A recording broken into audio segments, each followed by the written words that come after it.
Everyone watched the headlines scream about war and inflation this week.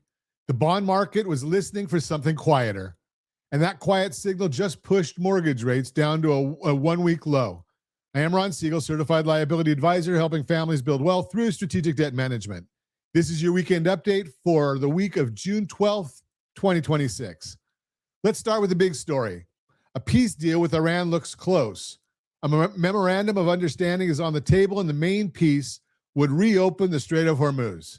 Nothing is signed yet, so treat it as progress, not a done deal. But markets are already moving on the hope. Oil has fallen to about $84 a barrel. Back on April 17th, it peaked at $117. That drop matters because cheaper oil takes pressure off inflation and gives bonds room to breathe. Here's where it gets interesting.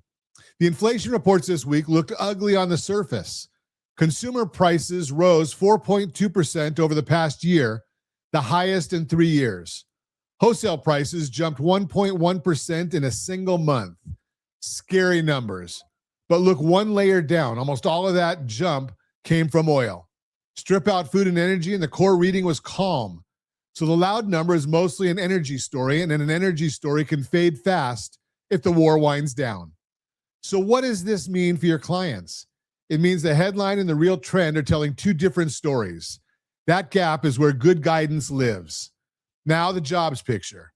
New unemployment claims have climbed for 3 weeks straight, up to 229,000. Continuing claims have edged up to just under 1.8 million. Wage growth is slow too. When you measure raises against inflation, many workers are actually losing a little ground. None of this is a crisis, but it is a softer labor market, and a softer labor market tends to pull rates lower over time. Even with all that noise, housing has stayed resilient. Home sales jumped in May to their highest level since December. Weekly mortgage demand rose nearly 11%. People are still buying, still refinancing, and moving forward. Strategy beats rate always. And this week, that proves why a clear plan matters more than any single headline. Here's the rate outlook. The 10-year Treasury is trading around 4.49% as we record, down from 4.53% a week ago. The likely range ahead runs between 4.2% and 4.8%, with most actions squeezed between 4.4 and 4.6%. If peace truly breaks out and oil keeps falling, the door opens toward 4.2%.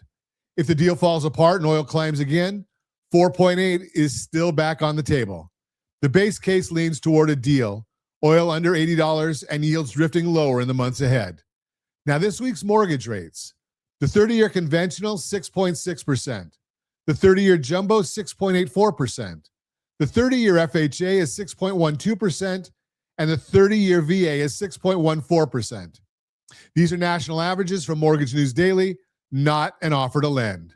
I also want to point you to our featured items for the week. The first is $400 a month with no plan is $48,000 gone in 10 years. Do the math. The second is the Fed just killed your rate cut plan. Here's the math on waiting versus acting.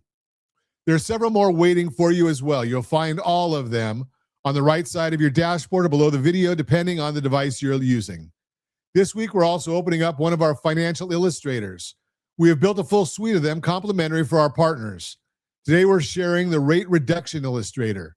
Your client simply enters their current mortgage balance, their current interest rate, and the interest rate they would like to reach. The tool then shows exactly what it takes to go from where they are to where they want to be. Turns a vague wish into a clear picture. If you'd like access to our complimentary illustrator suite, just ask. One more free resource for your clients. KeySteps is a free platform offering credit monitoring, identity theft protection, and household budgeting tools all in one place. Visit rsrlinks.com/keysteps to share with a client. Next week is a big one on the economic calendar. On Tuesday, we get housing starts and permits. Wednesday morning brings retail sales, and Wednesday afternoon is the main event, the Federal Reserve decision.